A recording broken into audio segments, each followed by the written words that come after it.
Okay, mayong hapon guys. So ayun nga, I just wanna check this out. Gusto ko nang bigyan ng a little review yung bago kong mic, and nabili ko to sa Shopee Racing Boy.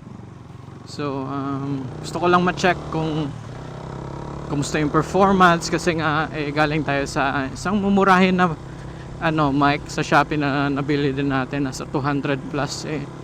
Di ko gusto yung niya nun di ko gusto yung performance nun.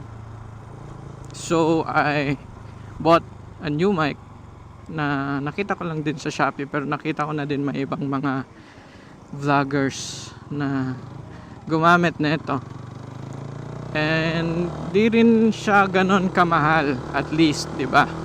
So ayun, bumili ako and I'm just trying this out if kuha niya ba yung gusto ko na makuha. So I just want to hear if the motorcycle is nice pakinggan sa video, at if nice din ba yung voice quality. Ay bulaga, ang hayop yan.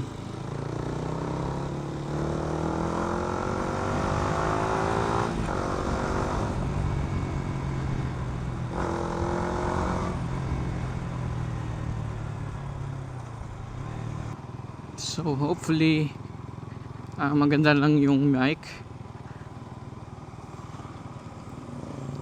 So if maganda, syempre, so if maganda yung mic, this is something that I can recommend sa mga aspiring motovloggers dyan, o sa mga content creation. Bagay na bagay siya. Syempre ginagamit ko ngayon is DJI Action 3. Pero may nakita ako sa shop nila na nagbebenta din sila ng iba't ibang models ng mic para sa iba't ibang models ng action cam. So I think you can check that out. Nasa Shopee Racing Boy. Hindi to sponsored ha, pero ayun. Hindi to sponsored, pero syempre if it's something good, we want to promote it. Lalo na pag galing sa Pinas, diba?